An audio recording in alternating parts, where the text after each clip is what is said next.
Welcome to On the Edge with April Mahoney Brains. Here, this is the spot where the conversations are pointed, the guests are sharp, and the responses are never dull. Did you bring your thinking caps? Because it's time to put them on. Because the conversation starts now. On the edge. You can't be around negative people. No, but I mean, everybody's negative. I No, asked my son, that's your belief. No, that's your belief. And if that's your belief, that's what you're going to attract. but So, you know no, what? I just talked to my everybody son. isn't. Everybody's positive. In your world, I, everyone's I positive. and I and I pull on that all the time. I know I be pulling on that, but I just asked my son. I said, "Son, why are folks so negative?" Oh, because it's easy. I said, "No, it's pathetic. Yeah. It's really pathetic because it's a choice, and And it's it's, not. and it's just as easy to be positive as it is to be negative. It And it, is. And But what? everyone has negative moments. Absolutely. You can't get away from that. But change it. As you say, it's a choice. When you're feeling negative, get up and dance, listen to some music, do something that do, uplifts your do energy. something but no, what they want to do is they want to pour it on somebody else. And I tell you, I will probably be living with as many people as I know, thousands. I mean, I've got really thousands of friends. I could have a party and just turn it out, but they're really not they're really not in my sphere. I feel like I got to edit and filter. I've got to always shift. I can't be bothered with that. I'm going to be 60 years old and I am living my best life, and I'm not going to do it anymore. Not anymore, but I'm here with you on the edge. How about that? Welcome to On the Edge with April Mahoney Brains. We're at the place of positivity. That's where we live. All right? The conversation is not boring, and the guests are super sharp, and the responses are never dull. That's why you come here. Don't be negative. If you're negative, go ahead and turn off now. I'm in my feelings, brains. So we have Bronwyn Smith from Australia. I dig her. Wait till you hear her voice. It's raspy, it's sexy, it's captivating, and she is a smart woman. Are you still studying? Are you still practicing law? I still have my practicing certificate. Yeah, she's done law. Now she's doing some coaching on money. I don't know if that's my favorite subject anymore. Money was a good subject. We're going to talk about it. We're going to talk about it in depth and what it really means and how it can trick you up. She got a new book. She's going to teach you some healthy habits and some mindset. We're going to talk about the credit card, okay? And hypnotherapy. So her genre right now is a transformational therapist. What does that look like? You going to turn me into a frog? Right? I know. Well, I wish you could turn to some people. Can I send you a list?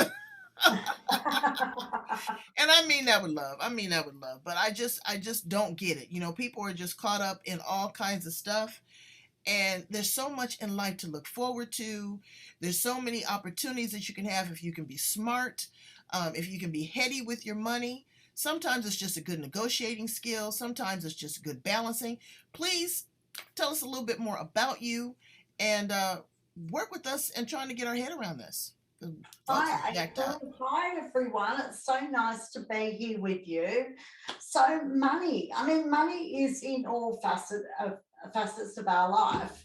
Everything to do with our life is to do with money. So, people give money an energy. They're like, money is evil or bad, or I hate money. And money really is only the energy you give it. So why not give it a positive energy? If you're going to give it an energy, why not give it a positive energy? And as last time we spoke, April, we were talking about this, and we were talking about how back in the olden days, you used to go and buy stuff with cows and sheep and, whatever. Right. And it's impossible to carry 100 cows around now. So we've transferred that over to money. And money is just an object, it's a way of trading. That's all it is. But it's equally a cycle. It's a cycle of earning, spending, saving, and investing. And people say to me all the time, I need a credit card. No, you don't. a credit card is a way of overspending, spending more than you earn, which then ruins the cycle. So, pay off the credit card debt because it's got huge interest rates, and put that money into saving and investing instead. Well, it's a deterrent to put it into a savings here in the United States when you look and you get $1.20 interest. I no, the No, stock market, but you're just putting it there to get enough money to then invest right? in the stock market or invest in property. And at the moment, at least in Australia, property prices are going down, even the stock market's going down. So if you've got savings, it's a really great time to invest, because yes, it'll all come down, but it will all go up again as well. So it's a great time to invest. Well, you Um, know what, but you have to be educated in investing. That's a big $25 word, because you got to know what you're investing in. sure. We have these infomercials in the middle of the night that say, 1-800 ballroom, get your ticket, and we can teach you how to buy distressed properties and blah blah blah blah blah blah blah. People Sure, aren't educated in that. So money is also an education. We have two purposes in this life. One is to learn and one is to teach, exactly. because I, I, you can't take the money with you, and you want to be able to sustain your quality of life. The stock market is going to always go up and down. You're yeah, always going to lose, you're always going to win. But what you need to do is diversify. Wouldn't you agree? yeah, absolutely. And the property market goes up and down as well. When interest rates go up, property prices generally go down. And it's the same with the stock market. But it's about learning. And I mean, let's face it, we learn so much in life. You learn to cook, you learn, so much else. Why can't you learn how to invest? And the Mhm. fact of the matter is, everyone can learn how to invest. And yes, you've got to go out and learn. You've got to learn the property market. You've got to learn the stock market. But you can learn. It's not impossible. It's not some amazing thing that only a few people can learn. Everybody can learn it. That's the Yeah. wonderful thing. Everyone can learn it. You just have to, like anything, put your mind to it. If you decide you want to buy your first family home, go and look at a whole heap of homes, and you decide what you need, how much you can spend, what sort of work, if any, that you can and want to do. But you learn. It's a learning process. And it's no different if you're investing in the stock market, or in fact investing in property, to have investment properties. It's still a learning curve. Right.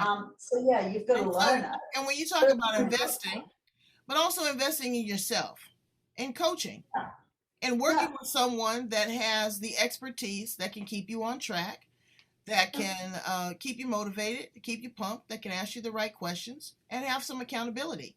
And that's what you're doing now. You're coaching. Tell us a little bit about that. And that's what I'm doing. Well, I'm changing people's mindsets around money, because so many people have a negative mindset around money, and they really shouldn't. Money, as I said before, it's just a thing, and you can have a positive mindset. The wonderful thing about your mindset is your beliefs around something, and generally your subconscious beliefs around it. So you have beliefs from when you're a child. You usually take on your parents' beliefs, and you have these beliefs since you're a child. And if they're not serving you, the wonderful thing is you can totally change them. If you think money is negative, you can change that belief to money is wonderful. Money comes in abundance. I always have enough money. But So, Bronwyn, let's keep it 100% transparent. You came sure. from money. You got money. You always had money. No, I haven't always had money. This is the thing. I haven't always had money. I've, not had money like the rest of, like so many other people. Yes, I came from money, but my parents believed when we turned 18, that's it, kid, you've been educated. Now you can go and put yourself through uni and do what you have to do. Mm. So at 18, my parents said to me, see ya, off you go and educate yourself or do whatever you want to do, but this is it. And so at 18, I went and moved out of, my nice parents' home, and I moved into, flatting with friends. And it was a huge change, an absolutely huge change. So I've not always had money, and I put myself through university and struggled like so many other people did through university. And that's when I first learned about mindset, because I realized I didn't have a good mindset around money. And so in my 20s, I set about changing my mindset with money. I got educated and I changed my mindset about money. So, yeah, things did change, but I haven't always had money. Okay. And every cent I've got, I've absolutely made and earned myself. So I know how you can change your life. And even when I changed my money mindset, I still didn't have a very good skill set. I still didn't have good habits around money. I would spend too much money. I had credit card debt. Like, I made all the same mistakes everyone else made. And then I changed and I learned that there was a better way. And so, and once I got rid of my credit card debt and had savings, everything changed, everything turned around. And Mm. I'm actually living a better life now, a much better life. I've got Mhm. savings in my bank account. So if people ring me and say, do you want to do this? I can say, hell yeah, but I still save. And people say to me, I've had even family members say to me, but you don't save. And I'm like, yeah, I do all the time. I still save. I Right. love saving. And you have to decide where you want to spend your money, Brains. Is it in that gourmet coffee 2 or 3 times a day, at $10 a pop, uh, 2 or 3 times a week? That could be half of a car note, or a car Yeah, note by the end of the month. Do you want to continue to rent? The millennials have a very different approach. They're not into the big house and the yard and the big cars and all that. They want a tiny house, they want an electric car, and they want to be able to work from a device anywhere in the yeah, world. So yeah. it just depends on the paradigm, but you still want to present your best. Now, you have a special gift that you developed, and that's hypnosis. How do you incorporate hypnosis in this? Because again, Brains, I always tell you, when you've been hypnotized, I've been hypnotized, I can hypnotize myself. That's the scary thing. But when you go through this process, you can't do anything that your subconscious mind is already in agreement with.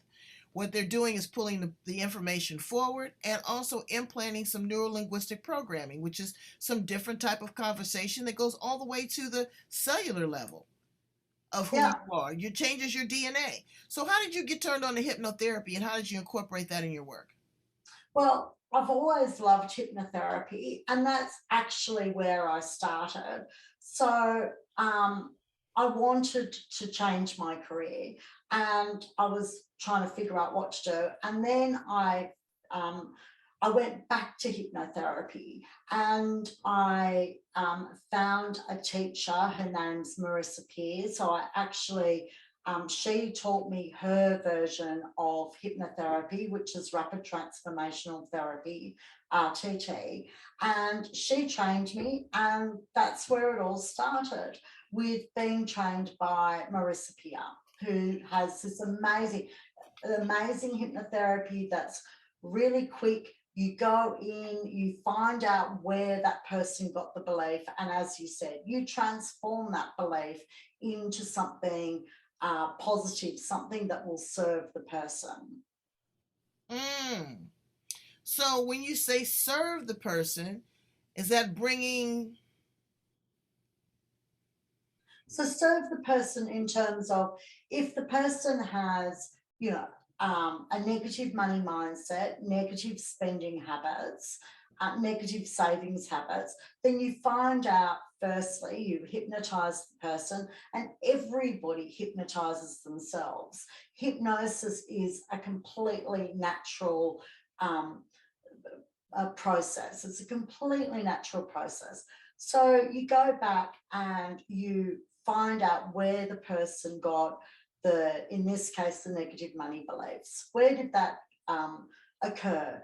And it usually occurred in childhood. It usually occurred from something that adults around them had said. And then you reprogram it into something positive. So if they're, I hate money, I never have enough money, let's go back. Let's find out where you got that belief from, and let's change the belief to, I always have enough money. And then with changing your beliefs, you then change your skill set, what you do with your money, how you spend it, how you save it, how you invest it. And once you've got the components together, then people then are able to save and invest much better. It's much easier because they've got the beliefs. They're not fighting their beliefs anymore. What their skill set is now in line with their subconscious beliefs. So you were working with individuals that were consciously uncoupling, divorcing, separating, have to split assets, correct? Previously? I was a family lawyer. So when I was a family lawyer, I acted for lots of women, and I didn't even realise at the time I was coaching them, but towards the end of the family law process, I would, some of them, not all of them, but some of them I would coach, and I would coach about what they're going to do with the money, how they're going to invest it, or what they're going to do, how are they going to move forward. Exactly. How are they going to rebuild on a shaky foundation? Because, there's a lot of spouses, and I'm not going to just say women, men get done in too. So they've worked their entire life. They've been the breadwinner, and then the wife has luxuriated, and she goes in there and tells the judge that, there's a certain lifestyle that I'm accustomed to. But they get that money, and they don't know how to manage it because they never earned it. They didn't have the sweat equity involved. So not always, because it's different. Every country is different. But in Australia, we say if you're, outside the house earning an income and you're inside the house raising the kids and managing your home, then you're on equal footing. That's how we look at it.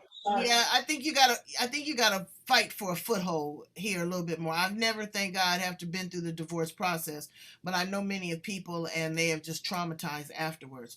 So traumatizing, and that's the thing, and that's why I still work with women who are divorcing, separating and divorcing, because it's traumatizing on so many levels. And as you say, they feel like they're on quicksand. And for some women, you're right, they have never managed their money. Even if they've earned money, they've still never managed it. They've allowed their partner to do that. That's their side of the equation in the marriage. So I've had women come to me and I've said to them, what's your financial situation? How much is in the bank account? What's your house worth? And the answer was, I don't know.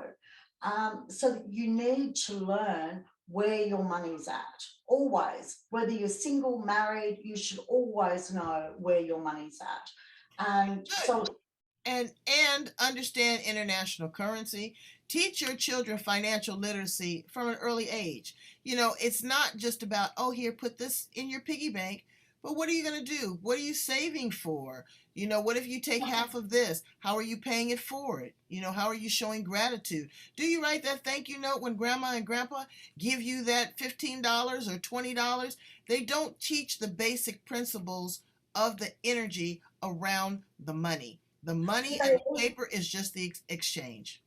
But they equally don't teach. Fundamentals of money it's the basic principle of the energy. Like I said, the gratitude, the responsibility, what it looks like, what it takes to earn it. I had some kids over here balancing my checkbook so that they could see what it's like to write a check. I'd ask them what's the most important bills to pay. Parents seem to want to shield their children from that, and they fail to realize that they're doing them a disservice because they got to go out in the world. Yeah. And also, they don't teach their children to respect money. They teach their children to respect their grandparents and other people, but they don't teach people to respect their children to respect money, and respect money in terms of just not wasting it. Oh, well, I asked mum to buy me some orange juice, but I'm not going to drink it. In my household, if that orange juice doesn't get drunk, then it doesn't get rebought.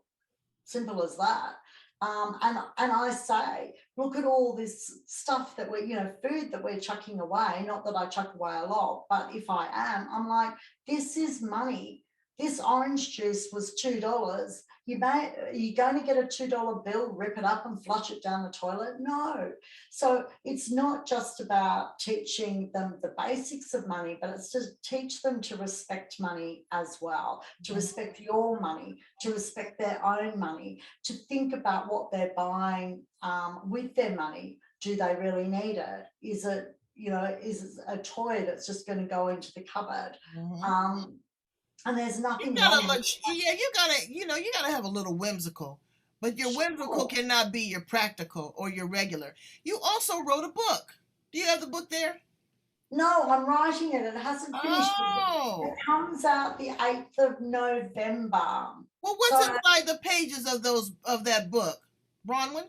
sorry. What's inside the pages of that book? Everything we're talking about, changing your attitude to money, both your mindset and your skill set, how to, rather than doing a budget, people do budgets and never stick to them. And the reason they never stick to them is because it's like a wish list. This is how I wish I was spending my money. But go and work out where you're actually spending your money. So spend a month writing down every bill that you're paying out. Find out what your spending habits really are, and then where you're wasting your money.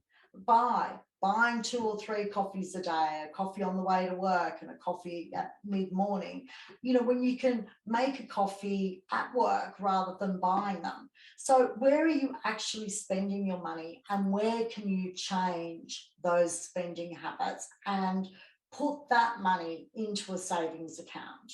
So Mm-hmm. it talks all about that. It talks about different ways that it talks about investing. It even has a chapter for women who are divorcing, and the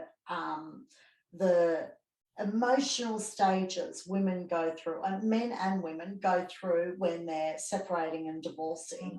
Mm-hmm. Um, and not to get stuck in those stages. But those stages are even quite important when you're doing your property settlement, because there are stages, emotional stages, where predominantly women, but not just women, just like, I don't want anything. I don't want anything. And that's the worst time for you to do a property settlement, because you're going, I don't want anything. No, you've got to move on. When you move on to the next stage, then you'll have a completely different mindset, Absolutely. and you'll be Absolutely. far better to do a property settlement. So it just talks about money, investing, saving, spending habits, mindset, all about money. Well, It's all about money. it's a complete package. And I'm It's so excited. I want you to come back on the show when it actually releases. Share an excerpt with us, share a money exercise with us, because I want people to get engaged. I want you to feel it. I want you to touch it. I want you to taste it and smell it. And it will become familiar with you. You won't be so enamored by it. yeah. Money, again, is just a vehicle of exchange. And I want to thank you so much, Bronwyn, for being here on the edge with me and my brains. You are a wealth of information. I love your smile, and I really love your voice. I asked you, could you Thank sing? you. I asked you, could you sing? And you said, no, you couldn't sing. I said, honey, you want to train that voice, because that is raspy. That would get you a Emmy or a Grammy here in United States.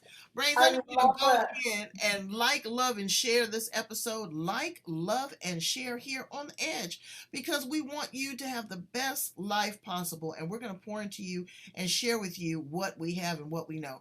Bronwyn, please tell my brains how to get in contact with you. They want to work with you. They want to look for the book. I'm sure you've got some online courses. You got a new podcast too. Tell them a I little think bit about that and how to get in contact with you. So the podcast is on Inspired Choices Network. You can email me at bronwyn@bronwynsmith.com, and you can go to my website, bronwynsmith.com. But my new podcast, and it's brand spanking new, you can watch on Inspired Choices Network, and it's called It Starts With a Dream. So Wow.